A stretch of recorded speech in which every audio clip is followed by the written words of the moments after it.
Good morning dear students. आज हम next topic अपना करेंगे एसिड एनाहाइड्राइड वाला। जो हम पीछे जो हमने एसिड क्लोराइड किया था उसमें हमने देखा था कि उसकी फिजिकल प्रॉपर्टी कैसी होती है, जो आपके सिलेबस में था। उसके बाद हमने उसकी हाइड्रोलिसिस रिएक्शन देखी थी और एल्कोलिसिस देखा था। तो इसी के अकॉर्डिंग हम इसमें भी देखते हैं। आपके पास जब आप एनाहाइड्राइड की बात करते हो तो आपको याद आना चाहिए कि सबसे पहले आपके पास स्ट्रक्चर की बात करते हैं हम। ये ठीक है, इसमें आर कुछ भी हो सकता है, अल्काइल सिस्टम आपका। अब इस एनाहाइड्राइड जो आपके पास प्रेजेंट है हमारे पास, इसमें सिलेबस में फिजिकल प्रॉपर्टीज़ की मेंशन है। फिजिकल प्रॉपर्टीज़, और उन फिजिकल प्रॉपर्टीज में हमारे पास अगर हम स्टार्टिंग से बात करें, एनाहाइड्राइड वर्ड का मतलब समझे, मैंने आपको बताया है कि जो आपका एनाहाइड्राइड वर्ड है, इस वर्ड में ही अपने आप ये है कि एनाहाइड्राइड मतलब वाटर का रिमूवल, पानी का निकल जाना। तो वाटर मोलिक्यूल जहाँ से निकल जाएगा, दो मोलिक्यूल आपके एसिड के कंबाइन करेंगे और उनमें से वाटर मोलिक्यूल बाहर निकल जाएगा, तो वहाँ पे एनाहाइड्राइड आपका जनरेट हो जाएगा। तो उसके बाद अब आती है फिजिकल प्रॉपर्टी। फिजिकल प्रॉपर्टी की जब बात करते हैं सबसे पहले आपके पास आती है कि फिजिकल स्टेट क्या है उसकी, कलर कैसा है, ठीक है, उसकी स्मेल कैसी है, ठीक है। 3-4 पॉइंट आते हैं जो आपको इंक्लूड करने हैं। तो जो इसके लोअर मेंबर हैं, मतलब जिसमें कार्बन कम है, वो आपके कलरलेस हैं, लिक्विड हैं और उनकी साफ इरिटेटिंग स्मेल है जिसको आप बर्दाश्त नहीं कर सकते। और जो एरोमेटिक हैं इसके, उसका आपका कलरलेस सॉलिड है। दूसरा पॉइंट आता है बॉइलिंग पॉइंट का। अब आपको पता है कि एसिड से इसका बॉइलिंग पॉइंट कम होना चाहिए, क्योंकि एसिड में इंटरमोलिक्यूलर हाइड्रोजन बॉन्डिंग होती है जो इसके अंदर नहीं होती, ठीक है। तीसरा पॉइंट आता है सोल्युबिलिटी का। इस पर लिखता हूँ लेस देन एसिड, ठीक है। अब बात आती है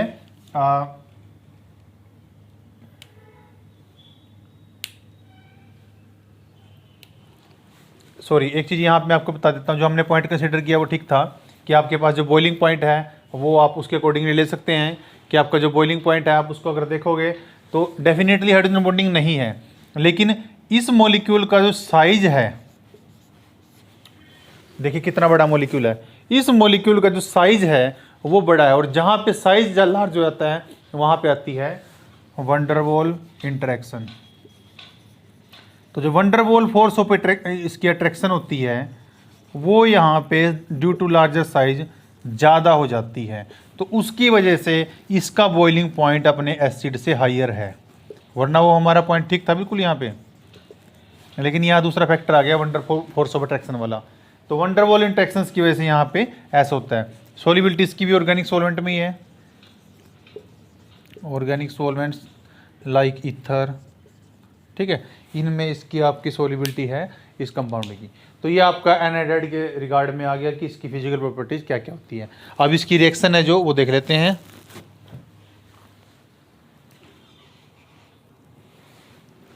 इसकी केमिकल जो प्रॉपर्टीज हैं, आपके पास सिलेबस में दो ही हैं। सबसे पहला है हाइड्रोलिसिस। तो अगर इस कंपाउंड को मैं लिख देता हूँ,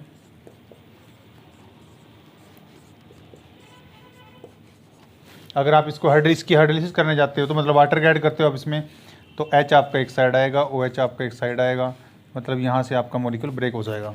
उसके बाद इस रिएक्शन को मैं कंप्लीटली लिख देता हूँ। आपके पास जनरेट होगा एसिड के 2 मॉलिक्यूल, मतलब आपने इनमें से वाटर रिमूव करके एनाहाइड्राइड बनाया था, और अगर उसमें वाटर दोबारा ऐड कर दोगे दोबारा 2 मॉलिक्यूल एसिड के आपके पास जनरेट हो जाएंगे। तो इस रिएक्शन का नाम है हाइड्रोलिसिस, ठीक है। तो आप इस तरीके से किसी भी मॉलिक्यूल की हाइड्रोलिसिस कर सकते हैं जो आपके पास एनाहाइड्राइड सिस्टम यहाँ पे गिवन हो सकता है। उसके बाद आपके पास इसमें रिएक्शन जैसे आप करते हैं, अल्कोहलिसिस रिएक्शन है वो पढ़ लेते हैं। इसमें सेकंड रिएक्शन है जो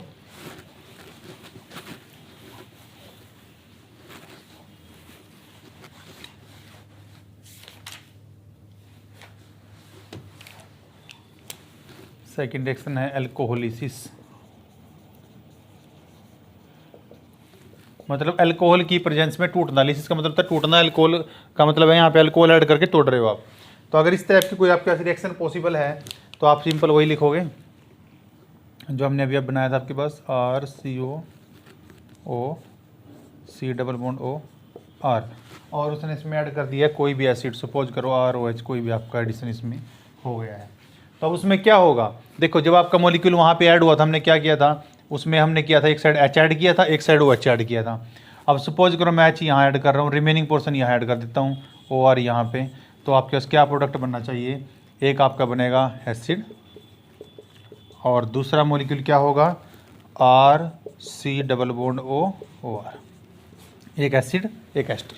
ठीक है, तो एक एसिड और एक एस्टर आपका मॉलिक्यूल आपको मिल जाएगा अगर आप इसकी एल्कोलिसिस करोगे। तो ये दो रिएक्शन आपके पास एल्डिहाइड में थी और इसकी फिजिकल प्रॉपर्टीज थी। अब नेक्स्ट मूव करते हैं एस्टर। एस्टर इंपॉर्टेंट कंपाउंड है, आपने सुना भी होगा।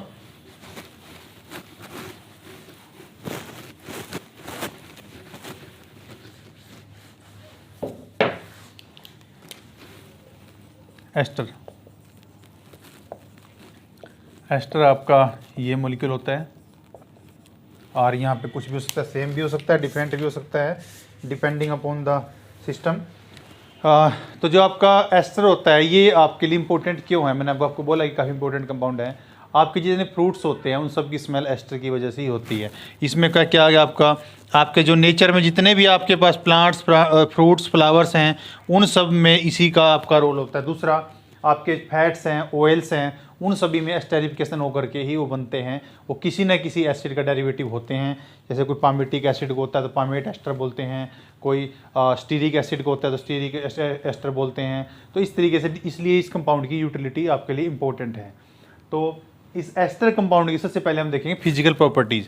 तो अगर इस कंपाउंड की हम फिजिकल प्रॉपर्टीज़ देखने जाएँ, इसका आपको नोमेनक्लेचर वगैरह दे रखा है, इसलिए उसमें नहीं है, लेकिन आप पढ़ सकते हो उसको। इसकी फिजिकल प्रॉपर्टीज़ करते हैं पहले।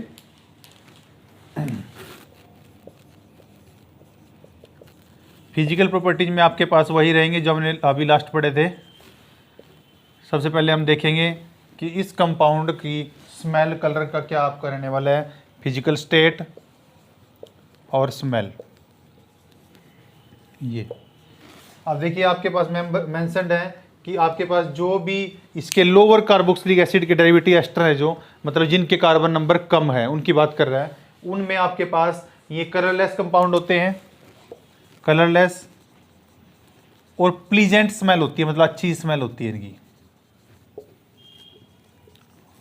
और आपके लिक्विड है, pleasant smelling liquid, lower member जो इसके हैं। ठीक है, और जो हायर मेंबर की अगर हम बात करें तो कलरलेस है, ऑर्डरलेस हैं, और आपके पास सॉलिड है। कलरलेस है, ऑर्डरलेस, कोई स्मेल नहीं है, और सॉलिड है। ठीक है, ये आपके लोअर मेंबर हैं और ये आपके हायर मेंबर है, मतलब जितने कार्बन नंबर ऑफ चेन बढ़ जाएगी उसके अकॉर्डिंगली। ठीक है, दूसरा पॉइंट इसमें डिस्कस करते हैं। सेकंड पॉइंट है आपके पास बॉइलिंग पॉइंट। तो अगर हम बॉइलिंग पॉइंट की बात करें तो अपने एसिड से यहाँ लोअर होएगा बॉइलिंग पॉइंट, जो आपका यूजुअली होना ही था। पिछले केस में इसलिए नहीं हुआ था क्योंकि वहाँ पे आपका मॉलिक्यूल बहुत बड़ा था, उसकी वजह से वंडर वाल फोर्स ऑफ अट्रैक्शन पिक्चर में आ गई थी और उन्होंने इसको बॉइलिंग पॉइंट को इंक्रीज कर दिया था। लेकिन यहाँ पे आपकी नो हाइड्रोजन बॉन्डिंग, कोई ऐसा सीन नहीं है, क्योंकि हाइड्रोजन बॉन्डिंग के मैंने आपको कंडीशन बता रखी है कि आपके पास एसिडिक हाइड्रोजन होना चाहिए। एसिडिक हाइड्रोजन कौन सा होता है, जो इलेक्ट्रोनेगेटिव एटम से जुड़ा होता है। यहाँ इलेक्ट्रोनेगेटिव एटम से इन दोनों ऑक्सीजन से कोई भी आपका हाइड्रोजन डायरेक्ट अटैच नहीं है, तो इसलिए यहाँ पे वो इसका बॉइलिंग पॉइंट कम होगा। अब तीसरा पॉइंट आता है इसमें सोलिबिलिटी का। सोलिबिलिटी, अब ये किस सिस्टम में आपका सोल्यूबल होगा, तो इसने मेंशन कर रखा है कि आपका ये आपके ऑर्गेनिक सॉल्वेंट, तो मैंने आपको बताया है कि वाटर में इनसोल्यूबल है, वाटर में इनसोल्यूबल है क्योंकि इसके अंदर कोई एसिडिक प्रोटोन नहीं है, तो वाटर के साथ हाइड्रोजन बॉन्डिंग भी नहीं कर पाएगा। ऑर्गेनिक सॉल्वेंट में आपका अच्छे से डिजोल्व होता है, ऑर्गेनिक सॉल्वेंट में। ठीक है, आपके ईथर हो गए, कुछ भी क्लोरोफॉर्म वगैरह हो गए, और ये अपने आप में भी एक एक्सेलेंट सॉल्वेंट होते हैं एस्टर, ये इसकी प्रॉपर्टी है, ये खुद भी एक अच्छे सॉल्वेंट के रूप में काउंट होते हैं। ठीक है, तो ये इसकी फिजिकल प्रॉपर्टीज हो गई कि आप किस तरीके से इनकी चीज़ें बता सकते हो। आप दोबारा से केमिकल प्रॉपर्टीज आ जाते हैं।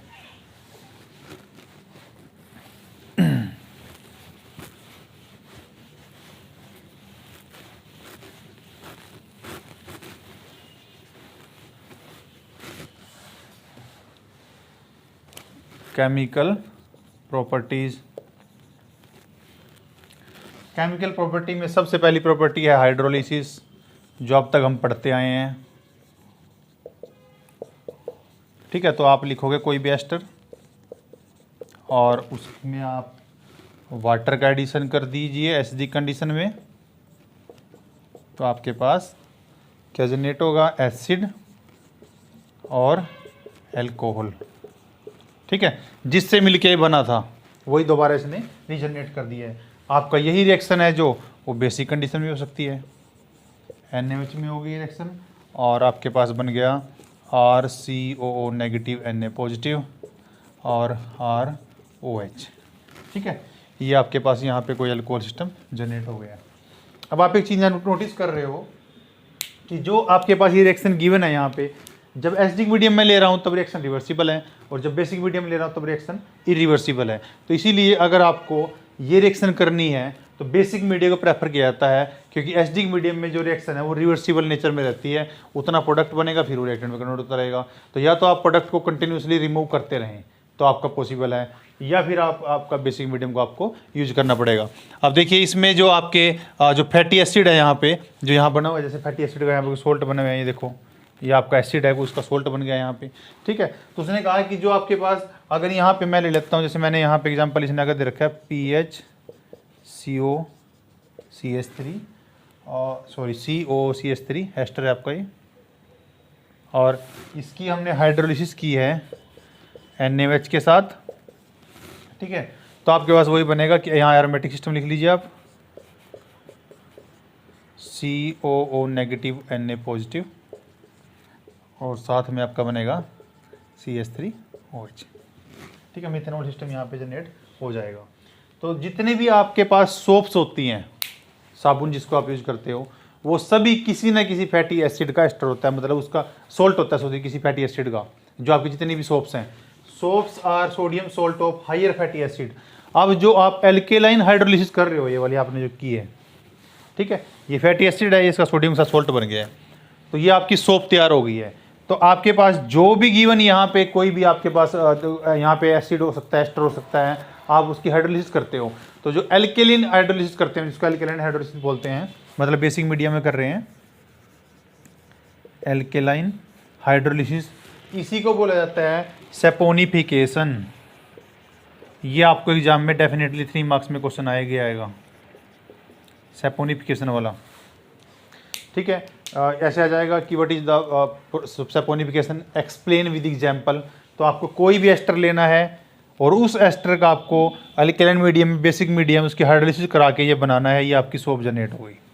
Sodium salt of any acid, higher fatty acid usually होते हैं जिनके आप सोप्स बोलते हो। तो इस प्रोसेस का नाम सेपोनिफिकेशन भी है। आपको क्वेश्चन सेपोनिफिकेशन के तरीके से भी आ सकता है, आपको हाइड्रोलिसिस ऑफ एस्टर के तरीके से भी आ सकता है। तो you should be able to answer in each and every way whatever they will ask the question.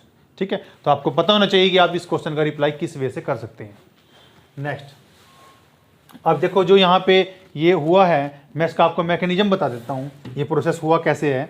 वैसे हम पहले डिस्कस कर चुके हैं इस चीज़ को। मान लो आपके पास ये एसिड है और यहाँ पे NaOH है, तो OH नेगेटिव है, OH नेगेटिव हटाएगा, इस पर अटैक करेगा, इस पर अटैक करने के बाद आपके पास पीसी जनरेट हो जाएगी ROR, और O नेगेटिव यहाँ पे आ गया और OH आपका यहाँ पे आ गया। अब देखिए यहाँ पे ये कार्बन कैसा था, sp2 हाइब्रिडाइज, और यहाँ पे कार्बन कैसा बन गया, sp3 हाइब्रिडाइज। तो sp3 में है आपको पता है ज्योमेट्री, आप लोग टेट्राहेड्रल और यहाँ पे लोगे तो ट्रायंगल और प्लेनर रहती है। ठीक है, आप यहाँ तक पहुँच गए। उसके बाद आपका जो O नेगेटिव है, यहाँ से O नेगेटिव आपका वापस आएगा और इस सिस्टम को बाहर पुल करेगा यहाँ से। तो जब आपका ये सिस्टम बाहर निकलेगा तो यहाँ बच जाएगा R, अब ये डबल बॉन्ड बन गया है, यहाँ पे बॉन्ड आया जब, और साथ में OH, और बाहर निकल गया आपका OR, और यहाँ नेगेटिव है सॉल्यूशन से जो H लेके आपका एल्कोहल जनरेट कर देगा। तो ये आपके पास मैकेनिज्म यूजुअली एग्जाम में पूछा जाता है कि मैकेनिज्म आप सेपोनिफिकेशन डिस्कस कीजिए, तो आप इस तरीके से इसको बता सकते हैं। तो ये इसमें अलग अलग स्टेप दे रखे हैं कि जो इसमें जो आपका फर्स्ट स्टेप था, जैसे यहाँ पे मैंने आपको बताया ये वाला, स्टार्टिंग में जब आपके पास OH ने अटैक किया यहाँ पे, ये वाला सिस्टम जब हुआ, तो ये आपका स्लो स्टेप है रिएक्शन का। और स्लो स्टेप क्या होता है, रेट डिटरमाइनिंग स्टेप। मतलब आपका ये स्लो स्टेप है क्योंकि रिवर्सिबल है पहला स्टेप। उसके बाद सेकंड वाला स्टेप आपका इरिवर्सिबल है। और इसमें क्या होगा आपके पास, यहाँ तो जनरेट हो गया, उसके बाद इसमें आपके इंटरमोलिक्यूलर आपस में रिएक्शन होगी इनमें, और उसमें आपका जनरेट हो जाएगा RCOO नेगेटिव, और साथ में जो भी सोडियम प्रेजेंट है तो सोडियम का सोल्ट बन जाएगा, और साथ में आपका ROH अल्कोहल निकल जाएगा। तो ये आपका मैकेनिज्म है इसका कि इस तरीके से आपके पास यहाँ सिस्टम प्रेजेंट है। और यहाँ पे ये आपका सेम स्टेप है, ये प्रोटॉन एक्सचेंज बोलते हैं इसको, प्रोटॉन एक्सचेंज।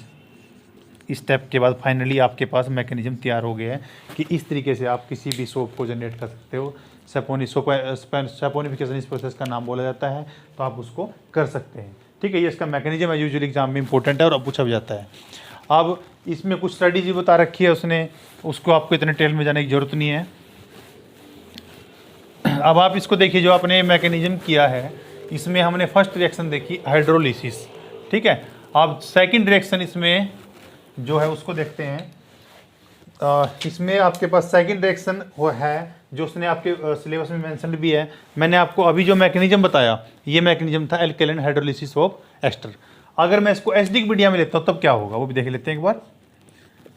ये आपके पास कोई एस्टर और साथ में आपने H पॉजिटिव डाल दिया है। मैंने आपको अभी बताया कि H पॉजिटिव में रिएक्शन कैसी रहेगी, रिवर्सिबल रहेगी। पहली बात तो ये रिवर्सिबल रहेगी तो स्लो भी रहेगी, क्योंकि आपका जितना रिएक्टेंट प्रोडक्ट में कन्वर्ट होता रहेगा, प्रोडक्ट फिर रिएक्टेंट में कन्वर्ट होता रहेगा, तो ये प्रोसेस आपके रिएक्शन के ओवरऑल यील्ड को कम करता रहता है। तो आप जब इस सिस्टम को हम स्टार्ट करते हैं यहाँ मैकेनिज्म को, तो सबसे पहले आपको पता है कि इलेक्ट्रॉन रिच स्पीसीज है, लोन पेयर दोनों फ्री हैं, तो ये क्या करेंगे, H पॉजिटिव के साथ प्रोटोनेशन हो जाएगा। प्रोटोनेशन होके आपके पास ये सिस्टम जनरेट हो जाएगा। अब यहाँ पॉजिटिव आ गया और यहाँ पे OR आ गया। ठीक है, अगर ये आपस में रेजोनेंस में भी पॉसिबल रह सकता है ये वाला सिस्टम। अगर ये यहाँ से चला जाए यहाँ पे, तो ये ऐसे भी हो सकता है, सॉरी अब यहाँ पॉजिटिव नहीं रहेगा, पॉजिटिव यहाँ पे आएगा। ठीक है, तो ये दोनों आपस में इस तरीके से रेजोनेंस में भी रह सकते हैं। ऐसे आपका पॉसिबिलिटी है कि यहाँ पे इस तरीके से आपको कोई सिस्टम रेजोनेंस में रहे। ठीक है, और इसके बाद क्या होगा, यहाँ पे वाटर प्रेजेंट है, तो वाटर पे ऑक्सीजन के लोन पेयर है यहाँ पे, और वो क्या करेंगे आपका इस पीसी से मान लीजिए, इस पर मान लीजिए आपके पास अटैक करेंगे, मान लो मैंने इस पर कराया, तो आपके पास बन जाएगा RCOHOROHH और पॉजिटिव। ठीक है, ये सिस्टम आपके पास यहाँ पे जनरेट हो गया, क्योंकि यहाँ ऑक्सीजन की प्रोटोनेशन हो गई है। अब जब ऑक्सीजन की प्रोटोनेशन हो गई है तो उसके बाद इस सिस्टम को H पॉजिटिव लूज करना है। ठीक है, और जिस सिस्टम को बाहर निकलना है इस रिएक्शन से पूरा, उसको अब क्या करना है, उसको H पॉजिटिव का लेना है। तो इस सिस्टम के अंदर क्या होगा, आपके पास जो यहाँ तक जो मेरे पास मॉलिक्यूल प्रेजेंट था उसमें इसने H पॉजिटिव लूज कर दिया। H पॉजिटिव लूज करने के बाद क्या बन गया, RCOH OROH ये बन गया। उसके बाद जो सॉल्यूशन में इसने प्रोटॉन दिया वो प्रोटॉन ये लेगा, अपटेक करेगा, और यहाँ बन जाएगा RCOH OR, यहाँ प्रोटोनेशन हो गया तो पॉजिटिव आ जाएगा OH। अब किसी भी एक साइड से आपका एक ऑक्सीजन इसको पुश करेगा और इस पूरे मॉलिक्यूल को बाहर निकालेगा, तो आपके पास बन जाएगा RC⋯OH पॉजिटिव, और इधर आपके पास बन जाएगा OH, यहाँ लग जाएगा, और साथ में क्या निकलेगा ROH। ये H पॉजिटिव आपका लास्ट में निकलेगा जो आपने लिया था, तो -H पॉजिटिव, तो आपके पास बन गया RC⋯OH और ROH। ठीक है, तो ये आपके पास एट फाइनल आपका कार्बोक्सिलिक एसिड और आपका एल्कोहल लास्ट में जनरेट आपके पास दोबारा हो गया। ये है एसिडिक हाइड्रोलिसिस, वो हमने बेसिक की थी, और बेसिक वाली हाइड्रोलिसिस को ही बोलते हैं हम सैपोनिफिकेशन, एसिडिक वाली को नहीं बोलते हैं। ठीक है, अब ये जो इसकी एसिडिक हाइड्रोलिसिस यहाँ पे हुई है, तो इस सिस्टम के अकॉर्डिंगली हम देखते हैं, ये हमने पहले भी किया आपको, अल्कोहल की सिंथेसिस मैंने आपको कराई हुई तब बताया होगा ये। तो ये दोनों आपके हाइड्रोलिसिस के मैकेनिज्म हो गए हैं। अब नेक्स्ट आपका करते हैं एल्कोलिसिस। अब आप एक चीज़ सोचिए कि आपके पास एस्टर ऑलरेडी बना हुआ है, उस एस्टर की अगर आप एल्कोलिसिस करोगे तो क्या बनना चाहिए।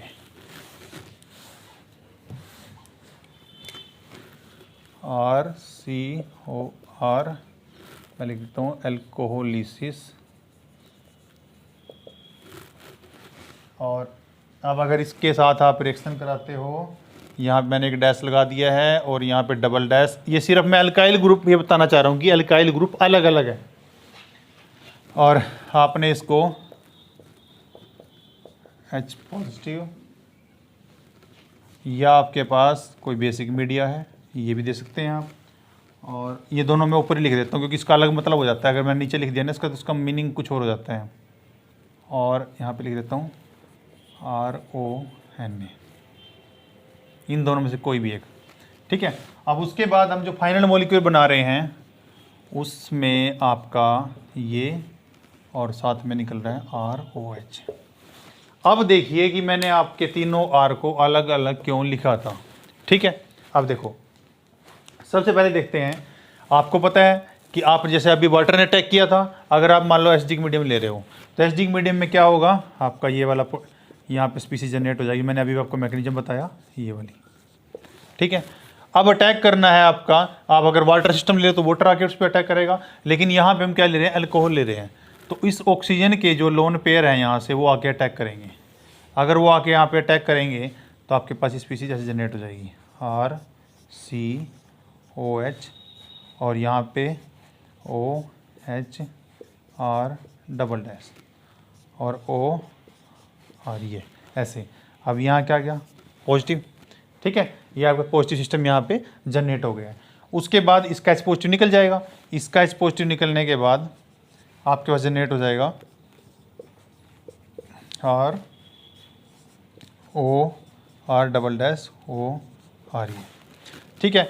अब आपको पता है इसको प्रोटॉन लेना है, इसको जिस बॉन्ड को ब्रेक होना है यहाँ से, इसने प्रोटॉन लिया और RCOH OR double dash O positive, ठीक है। अब क्या होगा, इस ऑक्सीजन के लोन पेयर इसको पुल करेंगे यहाँ से और ये सिस्टम आपका ब्रेक होगा, तो आपके पास बन जाएगा RC double bond OH positive और यहाँ पे OR डबल डैश, ठीक है। और बाहर क्या निकला, R डैश OH। अब ये H पॉजिटिव लूज कर देगा जब, तो उसके बाद ये आपके पास बन जाएगा RC double bond OR double dash. अब हम प्रोडक्ट और रिएक्टेंट को कंपैरिजन करते हैं, चेंज क्या हुआ है। आप बोलोगे सर एस्टर ही पहले था और बाद में भी एस्टर ही बना है, तो चेंज तो कुछ भी नहीं हुआ। चेंज हुआ है, क्या चेंज हुआ है, आपका यहाँ पे अल्काइल ग्रुप ये था और जो आपका फाइनल प्रोडक्ट है उसमें अल्काइल ग्रुप ये है। तो इसका मतलब क्या हुआ है, आपका ट्रांसफर हुआ है, ये जो अल्कोहल वाला ग्रुप था इसका, तो आपका एस्टर है जो, इस रिएक्शन का नाम इसीलिए बोला जाता है इसको ट्रांस एस्टेरिफिकेशन। मतलब एक एस्टर ग्रुप का अल्काइल आपका पूरा सिस्टम मॉडल हट के दूसरे वाला सिस्टम वहाँ पे लगा है।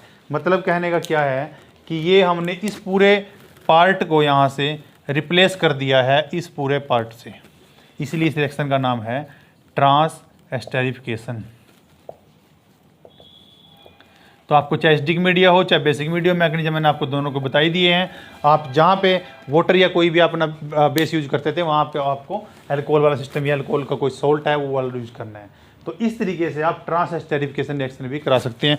मोस्ट इंपॉर्टेंट रिएक्शन है, लगभग हर बार आपके पास एग्जाम में आती है।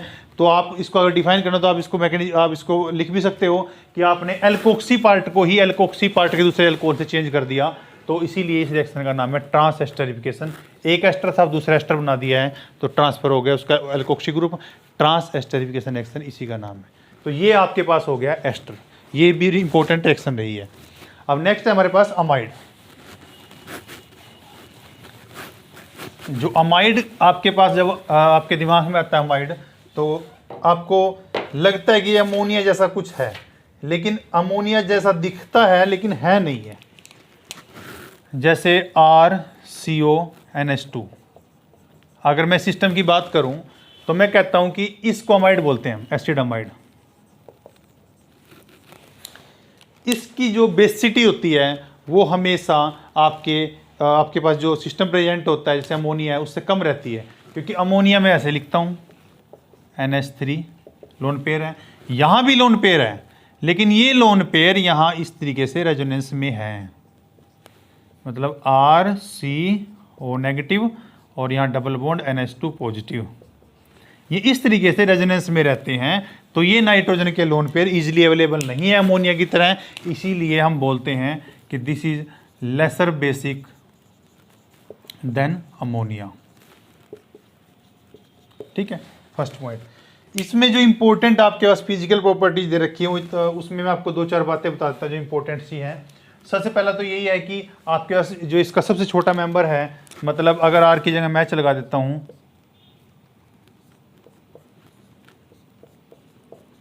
तो इसको बोलते हैं फोरामाइड। जैसे फॉर्मिक एसिड होता है वैसे ही मैंने इसको एक कार्बन के अकॉर्डिंग किया है। तो जो आपके फोरामाइड सिस्टम यहाँ प्रेजेंट है, फॉर्मामाइड सिस्टम प्रेजेंट है, वो लिक्विड है और बाकी सभी एसिड अमाइड आपके सॉलिड है। फॉर्मामाइड, सॉरी मिस्टेक होगी स्पेलिंग में, फॉर्मामाइड। ठीक है, ये आपका लिक्विड है, बाकी इसके सारे के सारे मेंबर आपके रेस्ट हैं जितने भी, वो सब सॉलिड है। फर्स्ट पॉइंट ये मैंने आपको बताया स्टेट के बारे में, इसकी फिजिकल प्रॉपर्टीज में। सेकंड पॉइंट पे हम आते हैं आपका सोल्युबिलिटी। सोल्युबिलिटी की अगर बात करोगे आप यहाँ पे, तो आपके पास एसिडिक प्रोटॉन है जो नाइट्रोजन से हाइड्रोजन अटैच हो रखे हैं, तो मतलब इंटरमोलिक्यूलर आपको हाइड्रोजन बॉन्डिंग भी हो सकती है। तो इसीलिए आपके पास जितने भी इसके मेंबर हैं अप टू 6 कार्बन C6, ये सारे वाटर में सोल्यूबल हैं। उससे बड़े क्यों नहीं होते आपको पता होना चाहिए, क्योंकि इसमें अगर अल्काइल पोर्शन बड़ा हो जाएगा तो हाइड्रोफोबिक चेन बड़ी हो जाएगी, जिससे आपका इस मॉलिक्यूल के अंदर, आपकी जो वाटर के अंदर इस मॉलिक्यूल की सोल्युबिलिटी कम हो जाती है। तो ये आपका पॉइंट हो गया। अब देखिए बॉइलिंग पॉइंट है आपका बॉइलिंग पॉइंट। अब बॉइलिंग पॉइंट मैंने जो आपको बोल दिया कि यहाँ पे वाटर में सोल्युबिलिटी हाइड्रोजन बॉन्डिंग की वजह से थी, तो हाइड्रोजन बॉन्ड यहाँ प्रेजेंट है। अगर हाइड्रोजन बॉन्डिंग बेटा प्रेजेंट होती है तो बॉइलिंग पॉइंट और मेल्टिंग पॉइंट आपका राइज कर जाता है, इसका हाई है। ठीक है, तो ये आपके 2-3 पॉइंट हो गए जो उसमें मेन पॉइंट आपकी फिजिकल प्रॉपर्टीज में आपके सिलेबस में मेंशन्ड है। अब हम देखते हैं कि इस मॉलिक्यूल की केमिकल प्रॉपर्टीज में क्या इंपॉर्टेंट है, क्या आपके सिलेबस में मेंशन्ड है और क्या आपके क्वेश्चन आता है।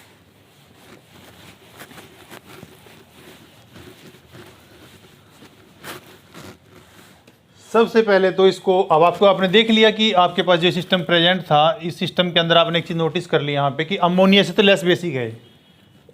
ठीक है, अब इसका एक करैक्टर बार बार बोला जाता है कि it is amphoteric in nature,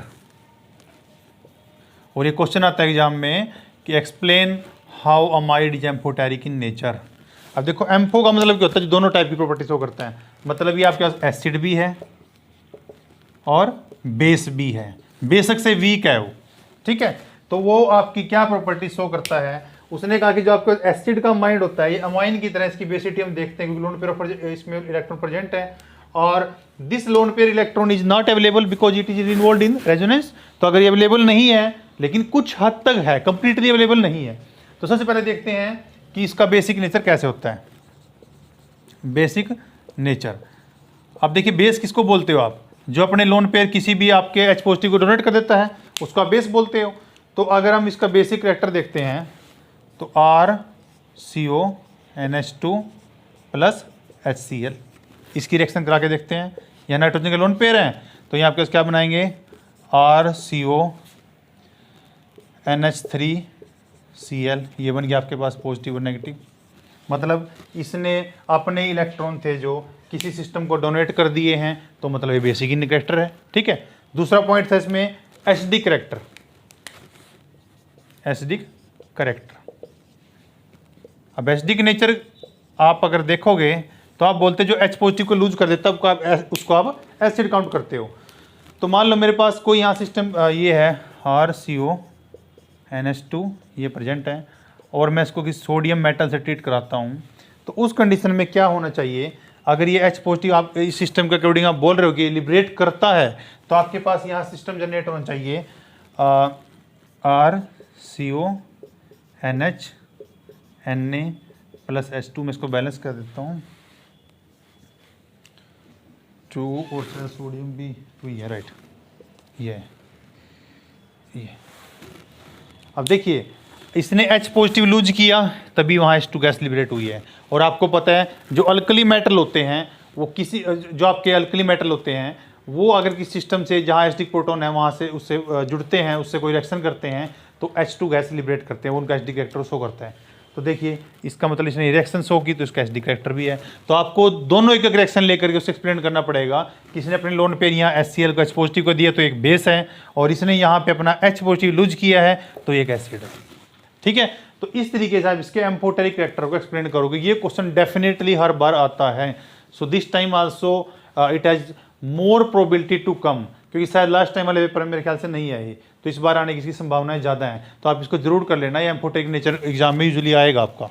ठीक है, तो ये आपके पास यहाँ पे एसिडिक और बेसिक कैरेक्टर कोई भी इसका सिस्टम यहाँ पे जनरेट हो गया है। अब नेक्स्ट रिएक्शन जो इसकी है वो है हाइड्रोलिसिस।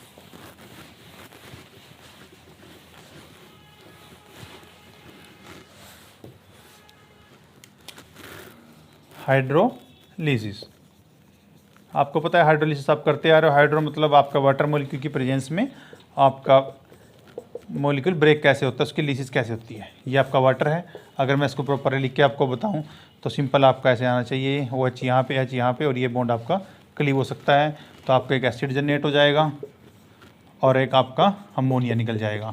अब आपको एक चीज़ यहाँ से क्लियर होनी चाहिए कि आपने इन दोनों को जोड़ के ही इसको बनाया था। अब देखो बेटा, जो मैंने आपको लिखा हुआ है इसके लिए जो कंडीशंस हैं वो आप एसिडिक और बेसिक दोनों में से कोई भी ले सकते हो।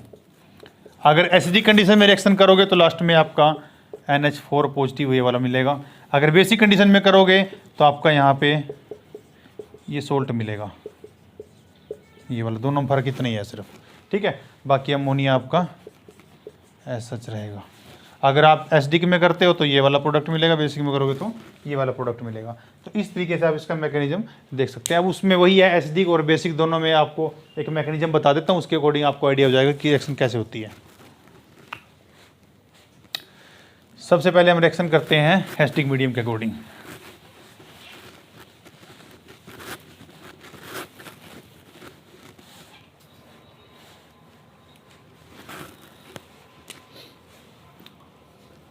RCONH2 ये आपके पास, आपने एसिडिक मीडियम लिया H पॉजिटिव, उससे आप रिएक्शन कराने जा रहे हो। अब आपके पास क्वेश्चन उठना चाहिए कि नाइट्रोजन पे भी लोन पेयर है, ऑक्सीजन पे भी है, कहाँ जुड़ना चाहिए इसको। अब आपको यहाँ चेक करना पड़ेगा कि इलेक्ट्रोनेगेटिविटी ज़्यादा किसकी है। किसकी है? ऑक्सीजन की, तो वो वाला इस पे लेगा। प्रोटोनेशन यहाँ पे होगा, तो प्रोटोनेशन होने के बाद आपके पास बन जाएगा RCOH पॉजिटिव NH2, ये बन गया आपके पास। ठीक है, ये सिस्टम आपके पास यहाँ पे जनरेट हो गया है। तो जब आपके पास यहाँ कोई सिस्टम बनता है तो आपने पहले भी देखा ऐसे ही हुआ था मैकेनिज्म में। आप इसके वाटर को लेके आ रहे हो यहाँ पे, तो वाटर मॉलिक्यूल क्या करेगा, इस पे आके अटैक करेगा और इसको यहाँ से रिएक्शन कर देगा। तो RCOH और यहाँ पे NH2 और नीचे आपका वाटर मॉलिक्यूल ऐसे बन गया। ठीक है, अब ये जो आपका सिस्टम यहाँ प्रेजेंट है, इसमें से H पॉजिटिव निकल जाएगा। H पॉजिटिव निकलने के बाद RCOH और यहाँ भी OH और यहाँ आपका NH2 आएगा। ठीक है, अब उसने दोबारा H पॉजिटिव लेना है तो प्रोटोनेशन अब यहाँ से होगी। तो प्रोटोनेशन होने के बाद COH OH और यहाँ पे आपका NH3 पॉजिटिव, तो ये यहाँ आपका मूव करेगा और अमोनिया बाहर निकल जाएगा। तो RC डबल बॉन्ड OH यहाँ पॉजिटिव आएगा। इस पॉजिटिव को आप बाद में लिबरेट आउट कर सकते हो और यहाँ अमोनिया मॉलिक्यूल आपका बाहर निकल जाएगा। तो -H पॉजिटिव के बाद आपका जनरेट हो जाएगा RCOH। तो आपको जो मैंने बताया था, आपको एसिड और आपका अमोनिया मॉलिक्यूल बाहर निकल गया है। ये रिएक्शन थी आपकी एसिडिक हाइड्रोलिसिस। Acidic hydrolysis. अगर आपके पास बेसिक हाइड्रोलिसिस गिवन हो कि आपको बेस से अटैक कराना है, तो आप क्या करोगे, आपको फिर प्रोटोनेशन की कोई ज़रूरत ही नहीं है। यहाँ पे आप सिंपल ले लीजिए RCONH2, उस पर मान लो मैंने कोई OH नेगेटिव कोई बेस दिया है, वो आएगा, इस पे अटैक होगा। तो RCO नेगेटिव और यहाँ OH लग गया, यहाँ NH2 है। जब आप इसको वापस लेके आओगे तो अमोनिया NH2 नेगेटिव आपका बाहर निकल जाएगा। मतलब RC डबल बॉन्ड OH और NH2 नेगेटिव, यहाँ प्रोटॉन का चेंज हो जाएगा। तो आपके पास बनेगा RCO नेगेटिव Na पॉजिटिव और साथ में आपका अमोनिया मॉलिक्यूल H पॉजिटिव ले लेगा। ठीक है, तो इस तरीके से एसिडिक और बेसिक मीडिया में आप इस टाइप से यहाँ पे रिएक्शन होगी आपकी और इस टाइप के प्रोडक्ट यहाँ पे बनेंगे। तो आपका बेसिक हाइड्रोलिसिस का मैकेनिज्म हो गया, ये आपका एसिडिक हाइड्रोलिसिस हो गया। ठीक है, तो इसमें आपके पास इतना ही गिवन है आपके सिलेबस में। तो आपका ये चैप्टर यहाँ पे एसिडिक हाइड्रोलिसिस वाला जो आपका एसिड और एसिडिक डेरिवेटिव था, चैप्टर यहाँ पे फिनिश हो जाता है। अब सिर्फ हमारे पास एक लास्ट चैप्टर बचा यूज स्पेक्ट्रोस्कोपी, नेक्स्ट उसको स्टार्ट करेंगे।